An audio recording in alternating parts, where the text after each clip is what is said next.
നമസ്കാരം. വെട്ട ന്യൂസ് എക്സ്പ്രസിലേക്ക് സ്വാഗതം. UDF ഭരണസമിതിക്ക് നേതൃത്വം നൽകുന്ന ചെയർപേഴ്സൺ രാജിവെക്കണമെന്നാവശ്യപ്പെട്ട് LDF തിരൂർ മുനിസിപ്പൽ കമ്മിറ്റി നഗരസഭാ ഓഫീസിലേക്ക് മാർച്ച് നടത്തി. നാടിന്റെ നന്മ ഉയർത്തിപ്പിടിച്ച് പ്രയത്നിക്കുകയും പ്രവർത്തിക്കുകയും ചെയ്യുന്ന മാധ്യമപ്രവർത്തകരുടെ ക്ഷേമവും സുരക്ഷയും ഉറപ്പുവരുത്തുവാൻ സർക്കാരുകൾ മുന്നോട്ട് വരണമെന്ന് doctor MP Abdussamad Samadani MP Malappuram ജില്ലയിലെ കേരള ജേർണലിസ്റ്റ് യൂണിയൻ പരിപാടി ഉദ്ഘാടനം ചെയ്ത് സംസാരിക്കുകയായിരുന്നു അദ്ദേഹം. ബിപിയങ്ങാടി GMUP സ്കൂൾ പ്രവേശനോത്സവം PTA പ്രസിഡന്റ് ചിത്രം വരച്ച് ഉദ്ഘാടനം ചെയ്തു. PTA vice president Ratheesh TV അധ്യക്ഷം വഹിച്ചു.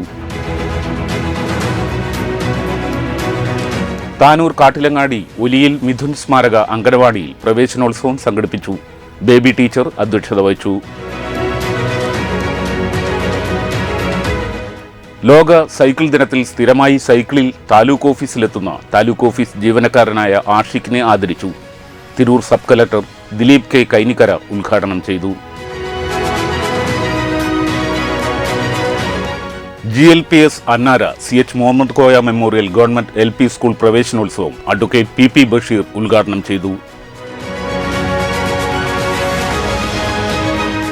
കടകൾ അടച്ചിട്ട് മലപ്പുറം ജില്ലയിലെ ചിക്കൻ റീറ്റെയിൽ വ്യാപാരികളുടെ അനിശ്ചിതകാല സമരം തുടരുന്നു.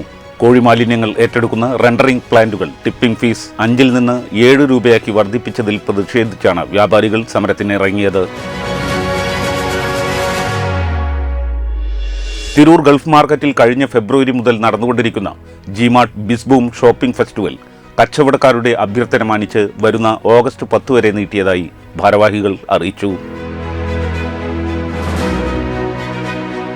പ്രമുഖ ഇന്നർവിയർ ബ്രാൻഡുകളുടെ പ്രീമിയം ഉൽപ്പന്നങ്ങളുമായി തിരൂരിന്റെ മണ്ണിൽ ആദ്യമായി multi branded inner fit showroom തുറന്ന് പ്രവർത്തനം ആരംഭിച്ചു. സയ്യിദ് സാലിഹ് തങ്ങൾ അൽ ഐദറൂസി കർത്തല ഉദ്ഘാടന കർമ്മം നിർവഹിച്ചു. സുരക്ഷിത യാത്രയുടെ അറിവിനായി വിദ്യാലയം ഒരുക്കിയ മോക്ക് ഡ്രിൽ വിദ്യാർത്ഥികൾക്ക് കൗതുകമായി. ട്രാഫിക് നിയമ ബോധവൽക്കരണത്തിന്റെ ഭാഗമായാണ് പറവണ്ണ സലഫി ഇംഗ്ലീഷ് മീഡിയം LP സ്കൂളിൽ മോക്ക് ഡ്രിൽ സംഘടിപ്പിച്ചത്. കോൺഗ്രസ് പ്രസ്ഥാനത്തെ കെട്ടിപ്പടുക്കുന്നതിന് വേണ്ടി കഠിനാധ്വാനം ചെയ്ത നേതാവാണ് UK ഭാസി എന്ന് AICC വർക്കിംഗ് കമ്മിറ്റി അംഗം രമേശ് ചെന്നിത്തല പറഞ്ഞു. താനൂരിൽ നടന്ന UK ഭാസി അനുസ്മരണവും പുരസ്കാര സമർപ്പണവും പരിപാടി ഉദ്ഘാടനം ചെയ്ത് പ്രസംഗിക്കുകയായിരുന്നു അദ്ദേഹം. തിരൂർ റിംഗ് റോഡിൽ സ്ത്രീകൾക്കായി ഇസാസ് ഡിസൈനർ സ്റ്റുഡിയോ പ്രവർത്തനം ആരംഭിച്ചു. കബീർ തങ്ങൾ ആലപ്പുഴ ഉദ്ഘാടനം ചെയ്തു. ഇതോടെ ഈ വാർത്താ ബുള്ളറ്റിൻ പൂർണ്ണമാകുന്നു. നന്ദി, നമസ്കാരം.